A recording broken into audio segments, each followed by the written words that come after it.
अस्सलामुअलैकुम वरहमतुल्लाहि वबरकातुह।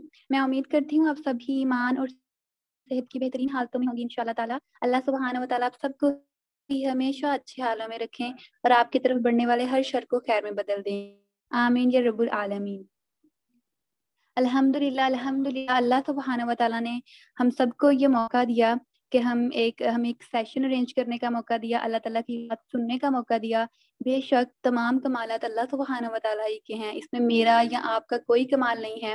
अल्लाह सुब्हानहू व तआला ने मुझे खास किया आप सबको बताने के लिए और आप सबको खास किया सुनने के लिए। अल्हम्दुलिल्लाह।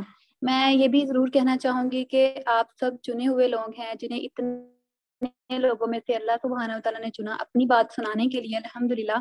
तो हम वक़्त का ज़िया किए बगैर स्टार्ट करते हैं अपना सेशन इंशाल्लाह। बिस्मिल्लाहिर्रहमानिर्रहीम।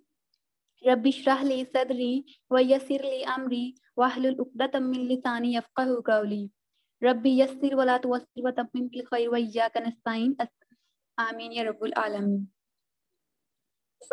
आप सबको जैसे कि पता है कि हमारा आज का टॉपिक है purpose of life, the need of the hour. इस टॉपिक की बहुत ज़्यादा ज़रूरत थी। आपको भी पता होगा मेजॉरिटी हमारी यूथ में 80 to 90% हमारी यूथ ऐसी है जो अपनी एमलेस ज़िंदगी गुजार रहे हैं, जिन्हें अपने पर्पस का बिल्कुल भी नहीं पता, जिन्हें अपने पर्पस का बिल्कुल भी नहीं पता है, एमलेस ज़िंदगी गुजार रहे हैं। उन्हें पता ही नहीं है कि वो इस दुनिया में आए क्यों हैं, वो क्या कर रहे हैं।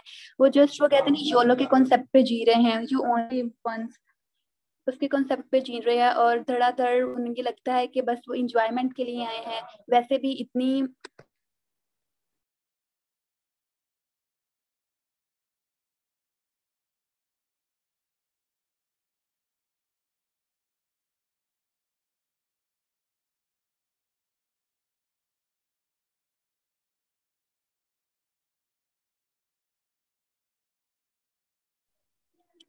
माजरत, घर में थोड़ा इशू हो गया था, से हम कंटिन्यू करते हैं इंशाल्लाह। तो मैं बात करी थी कि हम जो हमारी यूथ है वो मोस्टली योलो के कॉन्सेप्ट पे जी रही है, वी ओनली लिव वंस के कॉन्सेप्ट पे। हालांकि उन्हें ये नहीं पता कि it's not YOLO, it's YOLT, you live twice. आपको आगे जाके जो आप यहाँ पे कर रहे हैं उसका हिसाब देना पड़ेगा, ठीक है। तो हमने बेसिकली हमारी जिंदगी का जो मकसद है ना, हमने उसका तयन ही नहीं किया हुआ कि हमारी जिंदगी का मकसद क्या होना चाहिए। हम बिल्कुल भी इस बारे में सोचते नहीं हैं, धड़ाधड़ स्क्रॉलिंग कर रहे हैं। अब टेक्नोलॉजी का दौर है, तो यूथ को बहुत सारे इंटरटेनमेंट के लिए मिले हुए हैं, गैजेट्स, सब कुछ मिला हुआ है उन्हें। इतने प्लेटफॉर्म है जहाँ पे वो इंटरटेन हो सकते हैं, तो वो हर टाइम सिर्फ अपने आप को इंटरटेन करने में लगे हुए हैं। जब वो इस चीज से निकलने की कोशिश करते हैं तो शैतानी गैजेट्स इतने आ चुके हैं, शैतान ने इतनी अपनी चीजों में इंडल्ज कर लिया है कि वो निकल ही नहीं पाते। तो एक सिंपल सी बात मैं यही कहना चाहूंगी कि we as a nation are lazy, we do not want to work, we are happy if you feed us, but don't ask us to struggle। हम क्या कहते हैं, हम कहते हैं कि हमें काम ना दिया जाए कोई भी, बस बैठे बिठाए पक्की खीर तैयार करके दे दी जाए। हम बेसिकली ऐसे करते हैं और ये बिटर रियलिटी हमें एक्सेप्ट करना पड़ेगी इस चीज को। और हमें जब भी कोई थोड़ा सा काम दे दी जाता है करने के लिए जिसमें हमें मेहनत करनी पड़ती है, हम लेजी हो जाते हैं। फौरन से हमें हमारी कोशिश ये होती है कि कोई हमें बता दे, इसे बैठे बिठाए हम सब कुछ पता चल जाए। लेकिन जो हम बात आती है यूट्यूब पे सिर्फ स्क्रॉलिंग करने की, इंस्टा पे स्क्रॉलिंग करने की, तो तब हम बहुत ज्यादा फ्री होते हैं, ठीक है। तो ये क्या है, ये एक वर्ड है, disease that our nation has right now. ये ना एक बीमारी बन गई है हमारी कौम में कि ये ऐसा है।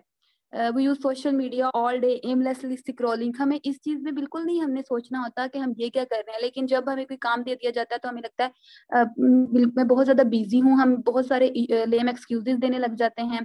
तो यहाँ पे देखने की जरूरत है कि क्या जिस चीज के लिए हम तैयारी कर रहे हैं वाकई में हमें उस चीज के लिए तैयारी करनी, क्या हम इस दुनिया में इसलिए भेजे गए हैं इस चीज की तैयारी करने के लिए। यहाँ पे अपना मकसद देखने की जरूरत है हमें बेसिकली अपनी प्रायोरिटीज सेट करने की जरूरत है। देखें, आप किसी किसी डेस्टिनेशन पे आपने पहुंचना है, जब आपको अपनी डेस्टिनेशन पता ही नहीं होगी, आप तब तक कैसे पहुंचेंगे उस डेस्टिनेशन तक।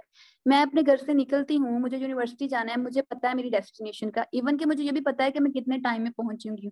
एक एक चीज मेरा विजन क्लियर है ना इस चीज में कि मैं इतने से यहाँ पे बैठूंगी, इतने टाइम तक पहुंच जाऊंगी। लेकिन मैं घर से निकलती हूँ, मुझे अपनी डेस्टिनेशन ही नहीं पता है, तो मैं क्या करूंगी, मैं बल खाती कहीं ना कहीं खो जाऊंगी, भटक जाऊंगी। मैं अपनी उसी जिंदगी में रहूंगी, फिर मुझे अपना लेकिन जब आपका डेस्टिनेशन सेट है ना, आपको पता है मेरा विजन क्या है, मेरा एम क्या है, आपको सामने अपनी मंजिल नजर आ रही है, तो आपकी बेशक जब आप अपनी मंजिल ये तय कर रहे होते हैं, फासा सब कुछ, बहुत सारी मुश्किलात आती हैं, ये मानती हूँ मैं, बहुत सारी मुश्किलात की। लेकिन जब आपको अपना विजन, अपनी जो भी आप अचीव करना चाहते हैं सामने नजर आ रहा होता है ना, फिर आप मुश्किलात भी दूर कर जाते हैं। अगर आपका पर्पस वाकई में ही पर्पस कहलाने के लायक है ना, तो फिर अल्लाह सुब्हानहू व तआला भी आपको थाम लेते हैं, आपको गिरने नहीं देते और आपकी मदद जरूर फरमाते हैं। ठीक है, तो जैसे कि वी आर मुस्लिम अल्हम्दुलिल्लाह, तो हम सबसे पहले एज अ मुस्लिम अपनी कुरान और हदीस को देखते हैं कि उस कुरान पाक में हमें क्या बताया गया है। ये दुनिया जिसकी तैयारी में हम मसरूफ हैं, जिसको हमने सब कुछ बनाया हुआ है, जो हमारे लिए सुकून की जगह है, जो हम जिसे हम सब कुछ मानते हैं, क्या वाकई में हमें इसकी तैयारी करनी चाहिए? क्या हम यहाँ पे इसीलिए भेजे गए हैं कि हम इसकी तैयारी में मसरूफ रहें, जो एक आर्जी जिंदगी है, जिसका अभी मुझे या आप में से किसी को नहीं पता एक सेकंड के बाद हम यहाँ पे मौजूद होंगे या नहीं होंगे। तो बेसिकली हम सबसे पहले एक मुसलमान के लिए सबसे कहते नहीं दलाइल जो उसे अट्रैक्ट करते हैं, जिसे दलील दी जाती है, तो वो कुरान और सुन्नत से दी जाती है। तो हम देखते हैं कि सूरत ज़ारियात में अल्लाह सुब्हानहू व तआला फरमाते हैं, वमा खलक़तल जिन्ना वल इंसा इल्ला लियअबुदून, और मैंने जिन्नों और इंसानों को इसलिए पैदा किया कि वो मेरी इबादत करें। देखिए, जब हम पैदा हुए थे हमारे साथ एक इंस्ट्रक्शनल मैनुअल आता है कुरान मजीद जिसे हम कहते हैं, हमें तो सब कुछ उसमें बता दिया गया है, बस हमने सर्च करना है, हमने एक तलाश करना है कि हमसे क्या बातें कही गई हैं, हमने उसके पीछे हमारे लिए क्या हिकमत है, क्या चीज़ है, बस उस पे अमल करना है। हर चीज़ मिली है, हमें बता दिया गया है आप इस दुनिया में क्यों आए हैं, इसलिए कि आप मेरी इबादत करें। अल्लाह सुब्हानहू व तआला ने फरमा दिया है। देखिए, अभी आपको अपना मुहासबा करते हैं, चले हम अभी आपको डॉक्टर आपसे कहते हैं कि आपको कैंसर है, 2 मंथ्स के बाद, 2 मंथ्स है मैक्सिमम आपके पास लाइफ स्पैन, आपका 2 मंथ्स है, तो आपकी क्या कैफियत होगी? जो कैफियत आपकी अभी है, क्या वही कैफियत रहेगी? नहीं, बिल्कुल भी नहीं। आप इतने दीनदार हो जाएंगे, आप इतना अपने आप को इबादत में मशगूल कर लेंगे, आपको दुनिया की खबर तक नहीं रहेगी, आप अल्लाह ताला के बरगजीदा बंदों में शामिल होने की कोशिश करेंगे तब। लेकिन मेरी प्यारी बहनों, हम कभी ये सोचा ही नहीं है कि डॉक्टर ने जो लाइफ स्पैन बताया 2 मंथ्स का बताया है, लेकिन रियल में तो हमें पता ही नहीं है हम एक दिन भी ज्यादा हैं कि नहीं। क्या पता 2 मंथ्स का जो लाइफ स्पैन है उससे भी कम हमारी लाइफ है। तो हो हम कैसे तयन कर लेते हैं? हमें डॉक्टर की बात पे यकीन है, हमें अल्लाह सुब्हानहू व तआला की बात पे यकीन नहीं है कि अल्लाह सुब्हानहू व तआला ने कह दिया है कि आपकी जिंदगी आपके हाथ में नहीं है, जब वो चाहे निकाल सकता है, उसके हाथ से सारी जिंदगी। तो इस दुनिया में हम जितना अरसा रहेंगे, कितना रह सकते हैं? May be 70 years, may be 60 years, या अगर हम गिनीज बुक ऑफ रिकॉर्ड की बात करें तो उसके अकॉर्डिंगली 135 से ज्यादा लाइफ स्पैन नहीं है एक ह्यूमन का, एक इंसान का। तो ये मैक्सिमम लाइफ स्पैन है दुनिया के अंदर, 135। तो आखिरत का कितना बनता है? इन्फिनिटी, एवर लास्टिंग, कभी ना खत्म होने वाला। तो इन्फिनिटी का मुकाबला तो किसी चीज के साथ है ही नहीं है। तो हम कैसे कर सकते हैं एक ऐसी चीज के लिए प्रिपरेशन जो आर्जी है, जिससे खत्म हो जाना है? देखिए, यहाँ पे ये सोचने वाली बात है कि हम जहाँ पे जितनी देर रहते हैं हम उसके लिए उतनी तैयारी करते हैं ना, तो जहाँ पे जितनी ज्यादा देर रहना उसके लिए उतनी तैयारी करनी है। अब आप खुद सोचें, हमारी ये दुनिया की जिंदगी तो हमें पता ही नहीं है 50 60 135 कितने, फिर 135 भी बहुत रेयर केसेस में है, ऐसे है रेयर केसेस में। तो हमें जिस चीज का पता ही नहीं है, हम किसके लिए तैयारी कर रहे हैं? हम दुनिया के लिए तैयारी करें जिसका हमें पता ही नहीं है। और आखिर जो एवर लास्टिंग, जहाँ हमने हमेशा से रहना है, हम उसके लिए कितनी प्रिपरेशन कर रही है, यहाँ हमें ये देखने की जरूरत है। ये दुनिया की जिंदगी, ये हमारे लिए ज्यादा मैटर कर रही होती है। दुनिया की जिंदगी, दुनिया की जिंदगी आर्जी जिंदगी है, और जो हमेशा वाली जिंदगी है ना, वो आखिरत की जिंदगी है। तो हमने अपनी प्रायोरिटीज सेट करनी है कि हमने किसको ज्यादा प्रायोरिटाइज करना है और किसको कम, किसके लिए ज्यादा तैयारी करनी है। ठीक है, हमें नहीं पता हम कितनी देर के लिए यहाँ पे हैं। अब ये तो हमने बात की कि कुरान और सुन्नत में अल्लाह सुब्हानहू व तआला ने क्या फरमाया और कितनी वैल्यू है इस दुनिया की। अगर मैं आपको एक और जगह का तज़किरा करूँ, एक हदीस में मिलता है कि नबी पाक सल्लल्लाहु अलैहि वसल्लम फरमाते हैं कि अल्लाह सुब्हानहू व तआला के नजदीक इस दुनिया की वक़्त एक राई के दाने जितनी भी नहीं है। मतलब अगर राई के दाने जितने भी अल्लाह सुब्हानहू व तआला की नजर में इस दुनिया की वक़्त होती ना, तो किसी काफिर को पानी का कतरा पीना नसीब ना होता। देखिए जो अल्लाह ताला के दुश्मन हैं, जो हैं अल्लाह ताला के दुश्मन, अल्लाह ताला उन्हें कोई अफजल चीज कैसे अता कर सकते हैं? अल्लाह सुब्हानहू व तआला ने दुनिया की कमतर चीजें दे दी, ठीक है, क्योंकि हम अपने दुश्मन को कोई अबतर ज्यादा बड़ी अफजल या अबतर चीज नहीं देते हैं, ठीक है, हम उसे कमतर चीजें देने की कोशिश करते हैं, ठीक है। तो अल्लाह सुब्हानहू व तआला ने उनको इतनी इतनी अबतर चीज जन्नत उनसे छीन ली, उन्हें कह दिया कि ये दुनिया की जिंदगी एंजॉय करो, ये आपके लिए है, जियो जैसे मर्जी, क्योंकि अल्लाह की नजर में उसकी कोई वैल्यू ही नहीं है, इतनी हकीर चीज है। आप कुरान पाक खोलें, देखें, जहां जहां पे दुनिया और आखिरत का जिक्र है, कहीं कोई ऐसी जगह नहीं आपको मिलेगी जहां दुनिया को बहुत अफजल चीज कहा गया है। हमेशा दुनिया को हकीर चीज कहा गया है, उसको मच्छर के पर जितनी भी उसकी नहीं है, उसको इतना कमतर कह दिया गया है। जहां जहां आखिरत का तज़किरा हुआ, जन्नत का तज़किरा किया, उसे एक बहुत ही अजीम, उसे एक बहुत ही अबतर चीज कहा गया है। तो अब हमें यहाँ से अपना मुहासबा कर लेना चाहिए। ये तो बात थी, हमने बात की कि हैं, ठीक है। आप नोट्स अपने जरूर बनाइए, क्योंकि अब मैं आपको बताऊंगी कि हम अपनी जिंदगी का मकसद का तयन कैसे कर सकते हैं। देखिए, आपको कोई भी स्कॉलर, स्पीकर, गूगल, कोई बुक्स, आपको कोई भी ना आपका मकसद नहीं बता सकता कि आपका इंडिविजुअली मकसद क्या है, ठीक है। आपको स्पीकर, स्कॉलर्स, ये सब लोग जस्ट बता सकते हैं कि आपका मकसद कैसा होना चाहिए। आप अपना मकसद जब डिसाइड कर रहे हैं, आप देखना चाह रहे हैं कि मेरी जिंदगी का मकसद क्या है, उसका तयन कर रहे हैं, तो कौन कौन सी चीजें सामने रख के आपने देखना है आप, ठीक है। तो ये चीजें आपने सामने रखनी होती हैं। ओके, एक मैं आपसे क्वेश्चन लेती हूँ कि आप सुबह उठते हैं, ठीक है, सुबह उठ के आपने यूनिवर्सिटी जाना है, आपको ऑलरेडी पता है कि आपने यूनिवर्सिटी जाना है, आपने उठना है, फ्रेश होना है, वॉशरूम जाना है, खाना खाना है, सब कुछ आपको ऑलरेडी था। क्या आप सुबह उठ के गूगल पे सर्च नहीं करते? आप गूगल से पूछते हैं क्या उठ के Google what should do I know, मतलब अब मुझे क्या करना चाहिए? कभी आप सुबह उठ के गूगल से पूछते हैं? नहीं ना। आपको जिंदगी के मकसद का तयन भी आपने खुद करना होता है, ठीक है। अब बहुत सारे लोगों का रिलीजियसली अपना मकसद सेट किया होता है, बहुत सारे लोगों ने इफ्लाही कामों के लिए किया होता है, बहुत सारे लोग खिदमत में उन्होंने किया होता है। ये डिपेंड करता है, डिफरेंट एस्पेक्ट्स होते हैं, ये डिपेंड करता है हमारे थिंकिंग पैराडाइम पे कि हम कैसा सोचते हैं, ठीक है। अब मैं आपको कुछ बातें बताऊंगी कि जब आपने अपने मकसद का तयन करना है ना, तो किन किन बातों को सामने रखना है, लिख लीजिएगा ये। आपने सबसे पहले अपनी सलाहियतों को देखना है, अपनी जरूरियात को देखें, अपने रिलेशनशिप्स को देखें, अपने पोटेंशियल को देखें, अपनी डिजायर्स को देखें, अपने पैशन को देखें, अपनी कैपेसिटी को देखें। इन सब चीजों को देखकर अपना मकसद बनाएं। देखिए, ऐसा नहीं है कि आप अपनी जिंदगी का मकसद ऐसा सेट करें, इतना हाई सेट कर लें, आप बस कहें कि मैंने बस मेरा मकसद है ये, लेकिन आप उसकी पूरा करने के लिए कोई जद्दोजहद ही नहीं कर रहे, कोई अपना इनपुट ही नहीं दे रहे। उन इनपुट देंगे तो आउटपुट आएगा ना आपके पास। जब आप मेहनत ही नहीं कर रहे तो कैसे आएगा? देखिए, आप मेहनत कैसे करते हैं? अब आपने अपना मकसद सोच लिया और उसे साइड पे रख दिया, ऐसे मकसद पूरा नहीं हो जाएगा इरादा करने से। उसको अपना अपना आपने 100% देने की कोशिश करनी है, आपने देखना है। अब आपके पास इतनी डिजायर, आपने एक मकसद तो सेट कर लिया है, लेकिन मकसद आपको पता है ना, तो आपके पास इतनी जरूरियात है ना, आपके पेरेंट्स अलाउ कर रहे हैं, आपके पास इतनी सलाहियत भी नहीं है मकसद पूरा करने की, तो मकसद को कैसे पूरा करेंगे?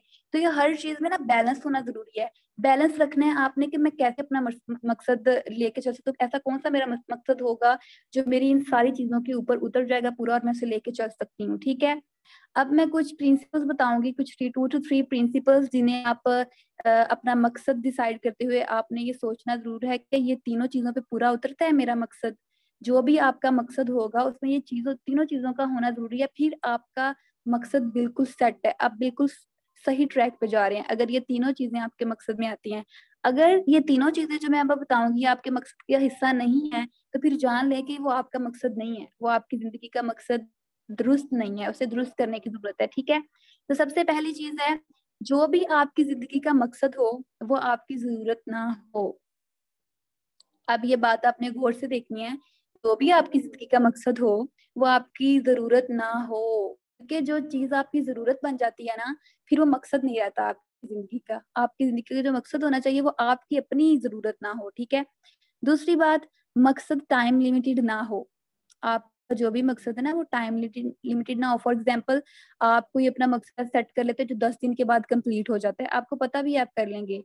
ओके, एक प्रैक्टिकल एग्जांपल ले लेते हैं। लेट्स सपोज कि आपकी जिंदगी का मकसद है एक अच्छी जॉब, पीएचडी कर लेनी है, डॉक्टर बन जाना, जो भी आपने सोचा हुआ है, एक अच्छा घर, गाड़ी, बीवी, बच्चे, सारा कुछ सोच लिया, हस्बैंड, अच्छा सारा कुछ सोच लिया। ठीक है, एक दिन आते सब कुछ आपको मिल जाता है, पूरा हो गया, ठीक है। तो उसके बाद क्या मतलब कि आप चुप करके बैठ जाएंगे, आपकी जिंदगी का मकसद खत्म हो गया है, आप फारग बैठेंगे, अपने आप को जाया कर देंगे? नहीं। तो यही बात है कि हमने जो मकसद अपने सोचे हुए हैं ना, आज से मोस्टली लोगों से पूछ लिया जाए ना कि आपका मकसद क्या है, तो मोस्टली लोग यही बताते हैं कि अच्छा घर, गाड़ी, शादी, ये सारा कुछ बताएंगे। तो देखेंगे टाइम लिमिटेड पर्पस है इसका ना, टाइम है एक सेट ड्यूरेशन का आपका कंप्लीट, आपको कभी ना कभी ये चीजें मिल ही जाएंगी, आपकी डिजायर्स पूरी हो ही जाएंगी, तो उसके बाद आप चुप करके नहीं बैठ सकते। आपका जो टास्क है ना वो टाइम लिमिटेड आप कर सकते हैं, प्रोजेक्ट को आप टाइम लिमिटेड कर सकते हैं, ठीक है। मगर पूरी जिंदगी जिसके गिर्द रिवॉल्व कर रही है ना कोई ऐसी चीज, वो एक ऐसा मकसद होना चाहिए, उसकी डायमेंशन जो हो ना वो टाइम लिमिट से बढ़कर हो, टाइम लिमिट से बाहर हो, आप अपना मकसद पूरा करते करते इस दुनिया से चले जाएं, ऐसा मकसद आपका होना चाहिए, ठीक है। ये दो बातें हो गई। तीसरी बात है, जो भी मकसद हो उसमें नोबेलिटी हो, आपका जो भी मकसद हो। नोबेलिटी का क्या मतलब है कि उस ऑब्जेक्टिव को अचीव करने के सिलसिले में आपको जो भी मिले उसके फायदा उठाने वाला आप और आपके अहलो याल के अलावा और लोग भी फायदा उठाने वाले हों। मतलब जो भी चीज आप अचीव कर रहे हैं ना उस मकसद से जो भी आउटपुट मिल रहा है आपको, उससे सिर्फ आप अपने घर वालों को फायदा नहीं दे रहे बल्कि दूसरी जो आमन नास है उससे भी उसको फायदा पहुंच रहा है। तो ये तीन चीजें आपने अपने फोकस में रखनी है, ठीक है। ये तो तीन कवानीन थे, आपने अपना मकसद डिसाइड करने के लिए कि सोचना तयन करना है आपने, तो ये चीजें सामने रखनी है, ठीक है। अब हम एक और मुद्दे की तरफ चलते हैं, एक और बात की तरफ चलते हैं कि कुछ चीजें होती हैं जो मकसद तक पहुंचने का जरिया होती हैं, ठीक है। हमें उन चीजों को भी देखने की जरूरत है ना। तो कुछ चीजें होती हैं वो मकसद तक पहुंचने का जरिया होती हैं। फॉर एग्जाम्पल कलम, अगर मैं पेन की बात करती हूँ तो उसका मकसद क्या है कि मैं उससे लिख सकूं। अगर मैं उससे लिख नहीं सकती तो उसका कोई मकसद नहीं है, ठीक है। अब कुछ चीजें ऐसी होती हैं जो वो अपना मकसद खुद होती हैं। जिंदगी असल में किसी मकसद तक पहुंचने के जरिए से ज्यादा अपना मकसद खुद है। मैं क्या कह रही हूँ, purpose of life is living, ये मैं कह रही हूँ। मैं कह रही हूँ कि जिंदगी असल में किसी मकसद तक पहुंचने के जरिए से ज्यादा अपना मकसद खुद है। Purpose of life is living, ठीक है। जैसे कि एक शख्स है, ये भी मैंने कहीं सुना था, बल्कि डॉक्टर जावेद इकबाल का मैं लेक्चर ले रही थी, शायद आप में से किसी को पता भी हो। वो बता रहे थे कि एक शख्स किसी दूसरे शख्स से पूछता है कि फूल फूल क्यों खिलते हैं, उससे क्वेश्चन करता है। वो शख्स आगे से बताता है क्योंकि लोग उनको देखते हैं और उन्हें खुशी महसूस होती है, इसलिए उनको अच्छा लगता है, उसकी खुशबू आती है, बड़ा अच्छा लगता है। वो आगे से कहते हैं अच्छा फिर जंगल में फूल क्यों खिलते हैं, वहां तो कोई नहीं देखता। तो यहाँ पे ये बात देखने की जरूरत है, तो फूलों के खिलने का मकसद है फूलों का खिलना। Purpose of blossoming is blossoming. वो इसलिए नहीं खिलते कि हम देख के उन्हें खुश होते हैं, बल्कि उनका मकसद ही है कि उन्होंने खिलना है। तो जिंदगी का मकसद है जिंदा रहना, मौजूद होना आपका जरूरी है, ठीक है। मकसद को किस तरीके से आप मुफीद तरीके से इस्तेमाल कर सकते हैं, ये अब डिफरेंट एस्पेक्ट्स पे डिपेंड करता है। जो भी आपका ऑब्जेक्टिव है, जो भी आप अपने मकसद का तयन करते हैं, उसको एड्रेस करने के लिए आप किन किन चीजों को, कौन सा आपका ऑब्जेक्टिव होता है, किन किन चीजों को आप यूज करते हैं, ठीक है, वो एक अलग चीज आ जाती है। ओके, एक हम बात करते हैं कि अभी अगर हम एक बात करें, तकरीबन ये भी मैंने कहीं सुना ही था, तकरीबन 8 लाख ऐसे लोग थे जो कल रात सोए थे, ठीक है, और आज सुबह नहीं उठे। और तकरीबन 30 लाख ऐसे लोग थे जो कल अपने किसी ना किसी प्यारे के साथ सोए थे, लेकिन जब वो सुबह उठे तो वो उनके साथ मौजूद नहीं था। तो आप और मैं तो खुशकिस्मत हैं कि हम रात को सोए थे, तो हम खुद भी सुबह अल्हम्दुलिल्लाह उठे हैं, हमने सुबह का सूरज तुलू होना देखा है। और जब हमारे जो साथ हमारे प्यारे सोए थे वो भी बिल्कुल ठीक है, तो हम खुशकिस्मत है ना, अल्हम्दुलिल्लाह, इस पे शुक्र अदा करें। ओके, फॉर एग्जाम्पल अगर हम अभी ये देखना चाहते हैं कि मेरा कल का मकसद क्या होगा, अगर आपसे कोई जनरली क्वेश्चन करता है कि मेरा कल का मकसद क्या है, मैं कैसे उसको लिखूं, तो उसको कैसे मैं इस्तेमाल कर सकती हूँ। अब हम खुशकिस्मत हैं, हम सुबह उठे हैं, हमारे प्यारे हमारे साथ मौजूद हैं, हर चीज हमें मिली हुई है, हमसे कोई भी बिछड़ा नहीं है, तो ये हम खुशकिस्मत हैं। तो हम इसको कैसे यूज कर सकते हैं, इस्तेमाल कैसे कर सकते हैं, इस एहसास को इस्तेमाल करते हुए आपको कितनी खुशी होती है ना, ये एहसास ही आपको जिंदा दिल कर देता है कि आपके साथ सब मौजूद है, कोई आपसे बिछड़ा नहीं है। तो इस एहसास को आपने इस्तेमाल करते हुए जो आज का हमें दिन मिला है, इसको बेस्ट ऑफ आवर एबिलिटीज, जो आपकी एबिलिटीज हैं, जैसे मैंने आपको पहले कुछ 5-6 बातें बताई, आपकी कैपेसिटी, आपकी डिजायर्स, उनको इस्तेमाल करते हुए जिससे एक खुशी, एक आसानी अपने लिए, दूसरों के लिए, एक राहत, एक फरत, एक अपना ही खुशी का जो लेवल है ना, वो आप किसी को दे सकें उस दिन में। तो आपने अगर किसी को दे दिया है ना, अपनी खुशी को महसूस करते हुए, अपनी best of our ability use करते हुए किसी को खुश कर दिया, दिन में कोई खुशी पहुंचा दिया, तो आज के दिन का मकसद यही था, आपने समझे वो मकसद पूरा कर दिया है। तो यहाँ पे मैंने जितनी भी बातें बताई, आपने नोट किया होगा हर बात में क्या था, आपकी जिंदगी का जो पर्पस है ना, वो सिर्फ आपके गिर्द नहीं घूमना चाहिए, वो आपके इर्द गिर्द जो लोग मौजूद है ना, उनके गिर्द भी घूमना चाहिए। आप दूसरों को भी फायदा दे रहे हो, जस्ट आप अपने फायदे के लिए, अपनी खुशी के लिए काम ना कर रहे हो। देखें, आप अल्लाह की खातिर किसी दूसरे से मोहब्बत रखते हुए काम करते हैं ना, तो वो काम सबसे बेहतरीन होगा। और जो अल्लाह ताला की खातिर मोहब्बतें होती है ना, वो अनमोल होती हैं। ठीक है, तो आप खुद देखें, आज अगर हम अपनी मौजूदा जिंदगी में देखें, हम क्या करते हैं सारा दिन, हम बहुत सारे ऐसे काम कर जाते हैं, हमें आइडिया भी नहीं होता हम क्या कर रहे हैं। हम कुरान पाक को तो दूर की बात, नमाज, हर चीज को भूले बैठे हैं बिल्कुल भी। बल्कि आपको कोई कहने की भी कोशिश करे ना, तो आप उसे झिड़क देते हैं कि नहीं, मुझे ज्यादा पता है, मुझे सब कुछ पता है। तो देखिए, पता होना ही मकसद नहीं होता, उस पर अमल करना भी मकसद होता है। आपको अगर एक चीज का इल्म है ना, आपके अमल में भी वो चीज है, तो आप दुनिया के बेहतरीन इंसान है। अगर आपको दुनिया भर का इल्म है और आपके अमल में एक चीज भी नहीं है ना, तो फिर आप नाकाम है। सबसे बड़ी नाकामी ही यही है कि आपके पास इल्म तो है, लेकिन आप अमल नहीं कर पा रहे उस पे। आप दूसरों को तो कह रहे हैं, लेकिन आप अपने अंदर झांक के नहीं देख रहे कि आप क्या हैं। तो सबसे पहले हमें अपना मुहासबा करने की जरूरत है कि क्या मैं तो उन लोगों में शामिल नहीं हूँ जो सारा सारा दिन अपना टाइम वेस्ट कर देते हैं, जिनको नहीं लगता कि वो कीमती हैं, वो इस दुनिया में भेजे गए हैं तो किसी मकसद के तहत भेजे गए हैं। देखिए, हम इस दुनिया में आए हैं, अल्लाह ताला और नबी पाक सल्लल्लाहु अलैहि वसल्लम का एक मिशन है, वो हमारा भी मिशन है, क्योंकि हम नबी पाक सल्लम की उम्मती है ना। तो हम उम्मती है, तो हमारा भी ये मिशन हुआ ना, जो नबी पाक सल्लम का मिशन था उसे लेकर चलना, आगे आगे तक पहुंचाना। मैं एक शेख को सुन रही थी, तो वो बता रहे थे कि उन्होंने एक इंग्लिश की कोटेशन बोली, मुझे वो बहुत टच की। उन्होंने उसमें पूरा पर्पस बता दिया। लाइक वो कह रहे थे कि life must be about doing something great, when you die there is legacy behind you, not to impress people but to stand in front of Allah सुब्हान व तआला। देखिए, उन्होंने कितनी बड़ी बात की। उन्होंने बोला कि जब आप इस दुनिया से चले जाए ना, तो आप कुछ ऐसा छोड़ जाएं, कोई ऐसी विरासत आपके पीछे छुटी हुई हो जिससे लोग इम्प्रेस ना हो। वो आपने इसलिए ना छोड़ी हो कि लोग इम्प्रेस हो, बल्कि अल्लाह सुब्हाना व तआला की खुशनुदी हासिल करने के लिए कोई ऐसा काम किया हो आपने, लोग आपको अच्छे नाम में याद रखें, आपके लिए दुआ करें। जब वो आपका नाम उनके मुंह पे आए ना, तो उनके उनके मुंह से ऑटोमेटिकली दुआ निकले, किसी को कहना ना पड़े इसके लिए दुआएं मगफिरत करें, वो ऑटोमेटिकली करें। ये होती है लेगेसी, ये होती है लेगेसी जो सहाबा कराम छोड़ गए हैं, आज हम उन्हें याद करते हैं, हमारे सल्फा सालिहीन को देखने की होती है लेगेसी। ऐसी आज आप अपना मुहासबा कर लें कि आज अभी आप नहीं रहते, लेट सपोज आप इस दुनिया से चले जाते हैं, आपके पास क्या है? आपके पास क्या इतना ज़ादिरा, इतना सामान है कि आप अल्लाह सुब्हानहू व तआला के सामने जाकर अपने आप को सरखरू कर सकें, कामयाब हो सकें अल्लाह सुब्हानहू व तआला के सामने जाकर, अपने माल का कुछ ऐसा हिस्सा दिखा सकें जिसे देखकर अल्लाह सुब्हानहू व तआला आपको जन्नत अता कर दें? क्या आपके पास इतना कुछ है? तो हमें अब इन सब चीज़ों पे को देखने की ज़रूरत है, अपने ऊपर इम्प्लीमेंट करने की ज़रूरत है। इल्म हासिल करना ही सारी बात नहीं होती, उसे हासिल करने के बाद अपने ऊपर लागू करना भी एक बहुत बड़ा मकसद होता है। ठीक है? तो मैं उम्मीद करती हूँ आप सबको इस सेशन से बहुत फ़ायदा हुआ होगा। आप सबका कोई भी क्वेश्चन है तो आप इंशाल्लाह पूछ सकते हैं। The floor is yours. That's all from my side.